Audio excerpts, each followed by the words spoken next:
이스라엘 왕들을 가만히 살펴보면 공통된 점이 있어요. 느밧의 아들 누구? 여로보암의 죄를 떠나지 아니했더라. 그러면 항상 뭐예요? 피살돼서 죽어요. 왕이. 그럼 여러분도 우상 섬기면 결국은 다른 사람에게 피살되는 그런 저주를 가지고 산다는 걸 알고 계셔야 돼요. 그러니까 지금 시대는 무슨 사람을 죽이거나 그러진 않지만 우리가 죽는 것 같이 계속 린치를 당하고 사는 거예요. 우리 주위에 있는 사람들에게 계속적으로 이렇게 고통을 당하거나 피해를 보거나 공격을 당하는 것은 전부 다 지금 내가 우상을 섬기고 있다는 거예요. 그래서 공격을 당하는 건 두 가지가 있는데요. 첫째로는 내가 복음을 정확히 알고 있고 복음을 전하기 때문에 마귀가 방해하는 경우도 있고요. 또 이렇게 우상을 섬겨서 다른 사람들에게 고통을 당해서 그 고통을 당하는 경우가 있습니다. 그런데 그걸 어떻게 구분을 하느냐? 이제 구분을 해야 돼요. 내가 복음을 전하다가 고통을 당하는 사람은요, 고통을 당해도 끝까지 이겨서 나가요. 기쁨으로. 그게 차이예요. 그런데 내가 우상을 섬겨서 다른 사람에게 공격을 당할 땐 괴롭고 힘들고 빠져나갈 수가 없어요. 거기서 헤어나질 못해요. 그건 나의 교만이나 나의 우상 때문에 그렇게 되는 겁니다. 그러니까 내가 지금 죄 때문에 나의 죄 때문에 고통을 당하면서 사람들은 뭐라고 그러냐면 내가 복음을 전하니까 핍박 당하는 거야. 이렇게 그걸 갖다가 써. 자기한테 유리하게. 이게 저주입니다. 뭔 얘기인지 아시겠죠? 우리 그때 갖다 썼어요? 안 썼어요? 많이 썼죠? 내가 잘못해서 핍박받는 거를 진짜 이때 이 목사 입장에서는 어떻겠어요, 여러분? 그거 다 뻔히 보이는데 무지하게 답답하고 말해줘도 그때는 말해주면 또 삐져가 딴 교회로 가요. 난 그래서 그 진짜 순종하지 않는 사람들은 하나님의 역사로 다 목사 됐으면 좋겠어. 목사 돼서 그 고통을 한번 당해봤으면 좋겠어. 물론 보복하고 그런 개념이 아니라 진짜 그 제 심정을 0.1%라도 이해하면 괜찮을 텐데 너무너무 답답하고 힘들고 제가 뭘 힘드냐면 여러분 생각해 보세요. 자기 자식이 말도 안 되는 짓 할 때 힘들어요, 안 힘들어요? 똑같죠. 그 자기가 우상 섬겨서 당하는 고통을 내가 핍박당한다, 복음 전하니까 핍박당한다 이거 갖다가 차용해서 쓰는 거, 이거 우리는 하지 말아야 돼요. 핍박을 당하는 거는요, 복음 전하 핍박 당하는 거는요, 깨부수고 나간다니까요. 기쁨으로 신경 안 쓴다니까요. 바울이 핍박 당해야 안 당해요? 쓰든가요, 안 쓰든가요, 신경? 안 써요. 그러거나 말거나 가는 겁니다. 뭐처럼? 달려가는, 경주하는 사람처럼 달려가는 겁니다. 신경 안 씁니다. 여러분 제가 핍박 당하는 거 보셨어요? 못 보셨어요? 많이 당했죠? 신경 쓰든가요, 안 쓰든가요? 안 쓰잖아요. 이게 핍박이에요. 그런데 내가 잘못해서 내가 죄를 져서 내가 우상이라 오는 핍박은요, 저 자신도 해결을 못해요. 왜냐? 완전히 쪼여가지고. 그래서 우겨싸임을 당하는 거예요. 그런데 핍박당하는 사람은 우겨싸임을 당해도 이길 수 있는 힘이 있는 거예요. 왜냐? 임마누엘이니까. 임마누엘 됐기 때문에 핍박당하지. 임마누엘 안 되면 핍박도 안 해요, 마귀가. 뭔 말인지 아시겠죠? 그래서 핍박을 당해도 그 핍박, 고통, 내가 지금 죄를 지었기 때문에 고통당하는 것, 결국 피살되는 그런 고통을 당하면서도 나는 핍박이라고 착각하면서는 안 된다는 거예요. 그건 회개할 기회인 거죠. 자, 이제 여로보암의 아들 스가랴가 사마리아에서 6달 동안 이스라엘을 다스렸다. 몇 달 동안? 왕이 6개월 했다니까. 이게 보통 문제 아니잖아요. 왜 그랬느냐? 왜 6개월 동안 했느냐? 여호와 보시기에 악을 행하여 이스라엘로 범죄하게 한 느밧의 아들 여로보암의 죄에서 떠나지 아니한지라.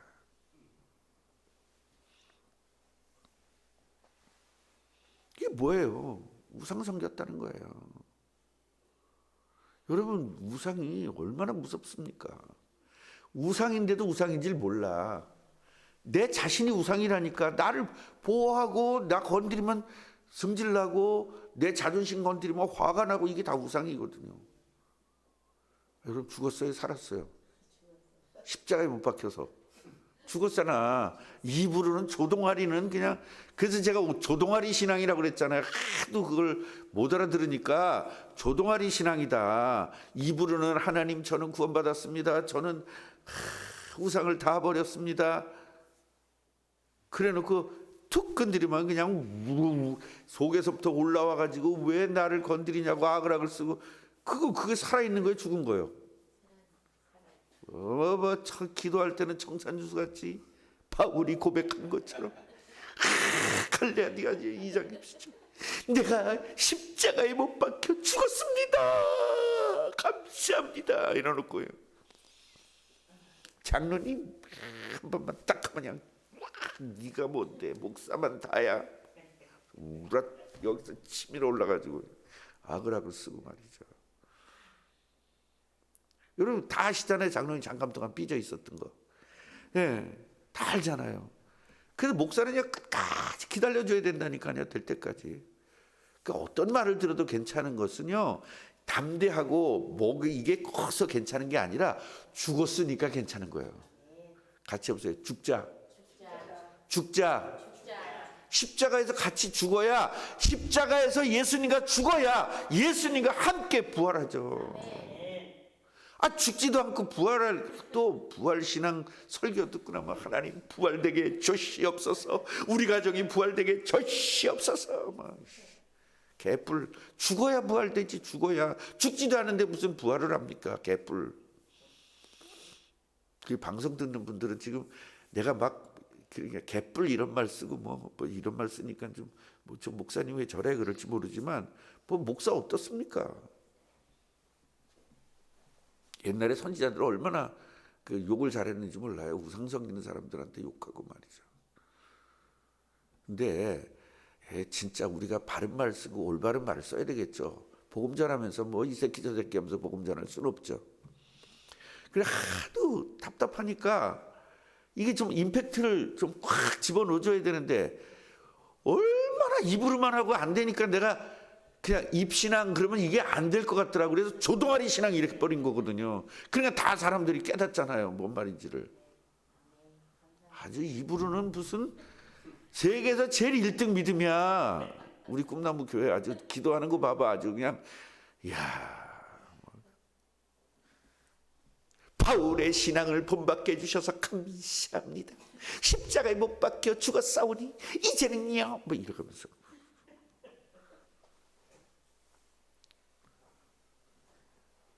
그러니까요, 행함이 없는 믿음은 죽은 믿음이야. 그러니까요, 우리가 내가 믿음이 있다, 그 얘기는 삶에서 행동이 나타나야 믿음이에요. 그러니까 뭐예요? 누가 건드려도 아무렇지 않은 것이 믿음이단 말이야. 근데 아무렇거든. 아무러 뭐 한마디 들으면 10마디 해야 속이 시원하고, 한 대 맞으면 한 50대 때려야 속이 시원하고. 여러분, 이건 죽은 거 아니잖아요. 사는 거잖아요. 그 사는 건 믿음이 아니잖아요. 예수님과 함께 십자가에 못 박는 게 믿음 아닙니까? 내가 예수님을 영접했다, 그 얘기는 예수님과 함께 십자가에 못 박혀 죽는 게 예수 영접한 거잖아요. 맞아요, 안 맞아요? 제 틀린 말입니까? 맞아요. 성경은 그렇게 돼 있잖아요. 성경은 예수님을 그리스도로 알고 그리스도이신 예수님을 내 마음의 주인으로 모셨다는 것은 내가 예수님과 함께 십자가에 못 박힌 거잖아요. 그러니까 이제는 내가 사는 것이 아니라 내 안에 그리스도께서 사는 것인데 내 안에 내가 살잖아. 내가 사니까 그냥 성질도 나고 막 부하도 치밀고 열도 받고 분노가 나고 막. 그 왜 그래요? 내가 살아서. 그에게 예수 믿는 거야, 안 믿는 거예요? 안 믿는 거예요. 그래서 행함이 없는 믿음은 죽은 믿음이다. 결국 우리는 예수님을 믿는 건 확실해. 믿는 건 확실한데 열을 부는 나, 열은 나, 속은 터져. 이건 안 믿는 거예요. 그건 가짜 믿음이라는 거예요. 쉽게 말하면 죽은 믿음이요. 그럼 우리는 어떻게 해야 돼요? 산 믿음으로 바꿔야 되죠. 다시 예수를 영접해야 되죠. 그 뭐 다시 영접한다 그러면 재영접이고 그건 이단이 하는 일이고, 지금 여기서 다시 영접이라는 것은 그 분나는 그분 부분까지도 예수가 주인이 되다 이 말이에요. 저는 가끔가다 제가 좀 이렇게 그 뭐라고 했어요. 여러분들이 아시다시피 제가 조금 그런 면이 있잖아요. 그 좀 이렇게 하여튼 뭐 놀리거나 이런 거 잘하는 그걸 뭐라고 하죠? 하여튼 그런 게 있어요. 이래가지고 기도할 때 가만히 대표 기도할 때 그냥 청산유수 같이 기도하면 나 툭 흔들어 보거든요. 제가 흔들어 보면 얼굴 색깔이 벌써 변해. 그런데 아주 내 앞에서는 얼굴 색깔 변하면 안 되니까 아주 포커페이스를 하면서 아닌 척하면서 얼굴 색깔을 벌써 분해가지고 그냥. 여러분 많이 당하셨잖아요, 저한테. 김성원 선생님은 안 당하셨죠? 다 된 것 같이 그래가지고 내가 툭 건드려 봤잖아. 열이 받아가지고. 진짜 우리는요, 진짜 믿읍시다. 우리 진짜 죽읍시다. 죽으면 예수님과 함께 부활돼요. 그러면 여러분 부활된 게 끝이 아니라 하나님 우편에 앉으세요. 그럼 우리도 하나님과 동행하는 거예요. 아멘. 예수님이 승천하신 이유가 뭐예요? 우리에게 성령 주시려고 승천하셨잖아요. 그 예수님과 함께 죽고, 그럼 내 죄가 완전히 끝나는 거잖아요. 죄 지은 내가 죽는 거거든요. 여러분, 부모로부터 태어난 내가, 원죄를 가지고 태어난 내가 죽는 겁니다. 그리고 하나님으로부터 다시 태어났기 때문에 원죄가 없이 태어나는 거예요. 우리는 원죄가 없이 태어났기 때문에 완전히 믿음의 선진을 같이 살 수 있는 거예요. 다만 이렇게 살아본 적이 없어. 임마누엘로 살아본 적이 없어. 뭐만 살아봤어? 성질내고만 살아봤어. 열받은 걸로만 살아봤어. 그러니까 우리가 살아오는 것이 몸에 배인 거예요. 그 배인 게 나오는 거예요. 그래서 우리는 회개해서 돌이키고 계속적으로 반복하고, 내가 화내면 또다시 회개하고, 화내면 또다시 회개하면서 이제 죄가 없는 사람, 의인으로 사는 사람으로 바뀌어지는 것입니다. 나를 계속 바꿔나가는 거죠. 그러니까 내가 잘 안 된 것들이 보이는 게 축복이에요? 안 보이는 게 축복이에요? 그렇죠. 내가 모자라는 게 보이는 게 축복인 거예요. 그 모자라는 게 보이면 그걸 가지고 기도해서 고쳐나가는 거죠. 그런데 어떤 사람들은 그 모자란 게 그 보이면 창피해하는 사람이 있어요. 아닙니다. 모자란 게 보여야 축복이에요. 왜? 고칠 수 있는 기회니까. 그 조금만 문제가 와도 확 하고 열이 받으면 그걸 감사해야죠. 열 받았는데 왜 감사해요? 고칠 거니까. 그래서 범사에 감사라는 겁니다. 모든 일에 감사라는 거예요. 내가 도둑질을 했어. 그럼 감사할 일이란 말이에요. 왜? 이 도둑질을 고칠 수 있는 기회니까. 아멘. 근데 우리는 좋아야만 감사하고, 잘 돼야만 감사하고, 나쁜 거는 그냥 승질나고, 또 기도할 때 이랬어요. 하나님, 아직도 제가 언제 뭘 깨달았다고. 아직 기도할 때 그런 사람이 있어. 아직도 제가 덜 되고, 언젠 됐는데 뭘 아직도야. 하나도 안 됐으면서. 죽지도 않았는데, 죽는 게 신앙의 시작인데 신앙의 시작도 안 했잖아요 아직. 맞아요 안 맞아요?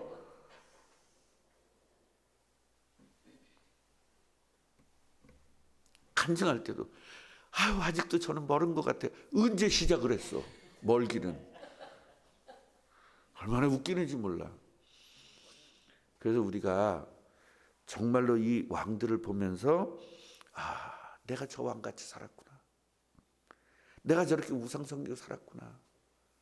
난 자식 다 버렸는 줄 알았는데 자식이 우상이었구나. 마누라 버렸는 줄 알았는데 내가 마누라가 우상이었구나. 남편 버렸는 줄 알았는데 남편이 우상이었구나. 손주 버렸는 줄 알았는데 손주가 우상이었구나. 난 요새 또 우상이 하나 생겼어. 미칠 것 같아요. 남현이가 나의 우상이야. 요새 아주. 저 자식이 너무 잘해 요새. 그러니까요, 내가 우상이 돼버려서 저거 어떻게 하면 좋지? 저걸 버려야 되는데 기도할 때마다 떠올라. 그러니까 여러분, 우상이 돼서 떠오르는 거고 진짜 기도해 주는 건 다른 부분이에요. 우상이 돼서 떠올라서 기도해 주면 잘하는 것처럼 보이지만 목사 입장에서 성도가 우상이 될 수 있는 거예요. 잘하는 사람이 우상이 되면 안 돼요. 똑같아야 되거든요. 여러분 알다시피 우상 제일 많잖아요, 성도들이. 한때는 우리 전성주 장로님 우상 섬겼다가 내가 굉장히 힘들었었거든요. 저도. 내가 우상으로 취급했던 거 알아요? 몰라요? 그러니까 사랑받은 건 하나도 몰라. 그러니까 뭐 섭섭한 것만 기억하지 사랑받은 건 하나도 기억 안 해. 아유 진짜 징그러워. 목사 못해 못 갔어. 최 권사님 사랑받은 게 기억 많이 나요? 섭섭한 게 기억 많이 나? 목사 못해 못 갔어 아주. 아유 진짜. 그 안양서부터 권사님 내가 하나님 알면 뭐해? 권사님이 알아야지. 그것도 하나님한테 핑계대. 자기 할 일을 또 하나님에게, 내 할 일 하나님 할 일 구분하라 그래. 자, 그래서 우리도 왕이잖아요. 오늘도 왕인데, 그래서 이 스가랴처럼 6개월 만에 빵꾸간하고 다른 사람들한테 피살되는, 다른 사람한테 공격당하는 이런 일들이 있으면 빨리빨리 회개해서 돌이켜서 올바른 그런 사람들이 되어지기를 바랍니다. 우리 12절 마지막으로 보면요, 주께서 여호와께서 예후에게 말씀하여 이르시기를 네 자손이 4대 동안 이스라엘 왕 위에 있으리라 한 말씀이 그대로 그렇게 되니라. 예후에게 4대 동안 왕 위에 있을 거라고 얘기했잖아요. 그게 그대로 이루어진 거예요. 같이 보세요. 하나님 말씀은 절대로 변경이 없다. 다만 복음을 위해서는 변경시킬 수 있다. 아멘. 하나님은 절대로 변경하지 않으세요, 말씀을. 그런데 복음 때문에는 변경할 수도 있어요. 여러분 이게 굉장히 중요한 말입니다. 그래서 우리가 어쩌면 이렇게 4대 간다 그랬는데 4대 딱 돼가지고 끝나잖아요. 그래서 우리가 땅까지 증인되라는 말씀은 반드시 이룰 것이고, 언제 이뤄 언제, 아유 빚도 못 갚아가지고 이러면서 그런 생각할, 빚은 빚이고 세계복음만 세계복음하고, 이스라엘이 쫓기면 쫓기는 거고 가나안은 가나안이야. 맞아 안 맞아요? 방해받은 건 받는 거고 가나안은 가나안이고, 물이 없는 건 물이 없는 거고 죽게 생긴 건 죽게 생긴 거고 가나안은 가나안이에요. 우리가 죽게 생겼어도 우리는 세계복음화, 우리가 빚이 있어도 세계복음화. 한 분씩 한 분씩 이제 100만 원씩 다 헌금을 하고 있어요. 한 분은 200만 원을 지금 헌금하셨고 돈이 한 푼도 없는 분인데, 그러니까 이런 것들이 바로 하나님이 하시는 일이거든요. 그러니까 우리가 어떤 일이 있어도 하나님 말씀만 붙잡고 현실을 바라보면 우린 죽어요. 저도 지금 현실 바라보면 때려치고 싶을까 안 때려치고 싶을까? 아이 5천 번 때려치고 싶어. 하여튼 여러분 매일 문자가 오는데 보통 문제가 아니에요. 전화 계속 오지. 그런데 우리는 뭘 바라봐야 돼요? 말씀을 바라봐야 돼요. 세계복음을 바라보고 제자를 바라보고 이래야지 힘이 나지, 현실 바라보면 관장하는 겁니다. 기도하겠습니다. 하나님, 스가랴가 왕이 됐지만 6개월 만에 피살돼서 죽었습니다. 그 이유는 단 하나입니다. 우상을 섬겼기 때문입니다. 죄에서 벗어나지 못했기 때문입니다. 결국 죄에서 벗어나지 못했다는 것은 그리스도를 깨닫지 못했다는 것이고, 그리스도를 깨닫지 못했기 때문에 저주 속에 들어갔다는 사실입니다. 우리가 그리스도 놓치지 않도록 은혜 주시고 24시간 분분초초마다 그리스도 놓치지 않도록 은혜 주옵소서. 일하는 중에도 그리스도 놓치지 않게 하시고, 예배하는 중에도 그리스도 놓치지 않게 하시고, 찬양하는 중에도 그리스도 놓치지 않게 하시고, 잠자는 중에도 그리스도 놓치지 않게 하시고, 속상한 중에도 그리스도 놓치지 않게 하시고, 기쁜 일이 와도 그리스도 놓치지 않게 하옵소서. 예수 그리스도 이름으로 기도하옵나이다. 아멘.